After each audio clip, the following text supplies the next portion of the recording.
Charlotte was frustrated with her dining room decor. She said, "We never use it."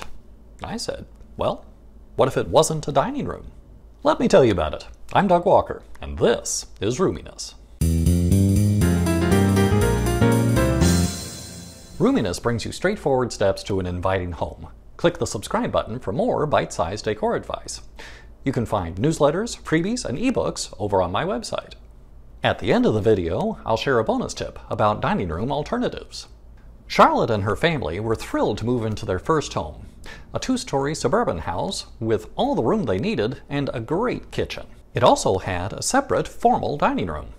For a lot of folks, this is a plus. For Charlotte, it was just wasted space. She had a hand-me-down dining table and chairs and nothing else in the room. More importantly, Charlotte said, "Even when we have people over, we're in the kitchen or the family room. No one ever goes in the dining room for anything." I thought that might be an exaggeration, but still, I asked, "Well, what if it's not a dining room?" Charlotte said, "What else can it be?" I said, "That's a great question. Let's start brainstorming some possibilities." A word of warning to you, a lot of these images are way over the top. The whole point of this conversation is just to explore ideas. They can definitely be dialed back, and some of them can be accomplished with a dining table still in the room. I asked Charlotte, well, what if the room could be more casually arranged with a bar table and some lounge chairs, like a coffee shop?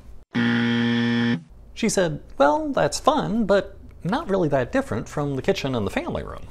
I said, "Does any of your family play instruments? Could it be a music room?"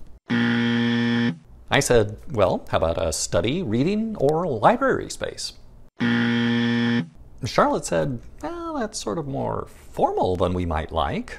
That's 3 strikes already. I said, "You might think about more of a cocktail bar sort of space with a mini bar and lounge chairs." She said, "Well, that's kind of neat, but we're not really sophisticated drinkers." Am I being too negative? No, it's par for the course around here. I just pressed on. "You said you run your business out of your home. Would it make sense for you to have an office space?" Charlotte said, "Cool idea, but I really don't have clients come to visit." I said, "Well, what about some things way outside the box? You do really well with plants. What about an indoor plant room?" Charlotte said, "Oh, I would love that, but I don't think the kids and pets could really deal with it." So I grabbed at that possibility. I said, "You have a lot of pet things around the house. What if they consolidated into one room?" Charlotte said, "Well, maybe, but the animals like to spend time with us. So unless we're in there, they probably won't use it." Hey, if you're enjoying this video, click the like button to help others find Roominess. If you're not enjoying this video, join the club.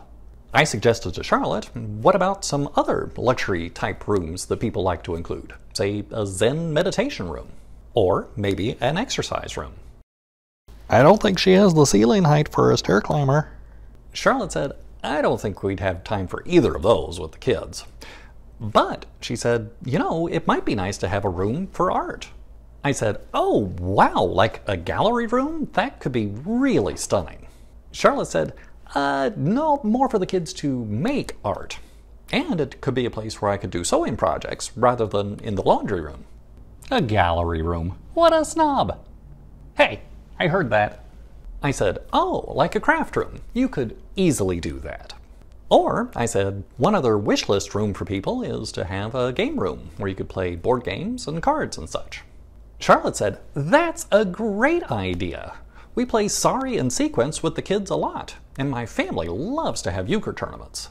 The nice thing about this option is Charlotte didn't have to get rid of her dining table. She just had to pull in some other furniture to start using it as a game room. Here's my bonus tip for you. In most of these examples, you may have noticed I left the chandelier. As long as you have a table there to block you from walking into it, then the chandelier really isn't a problem. As you saw in several cases, I didn't center the table under the chandelier so the room could function differently. Have a look at this next video. You should watch. It's short. I'll see you there.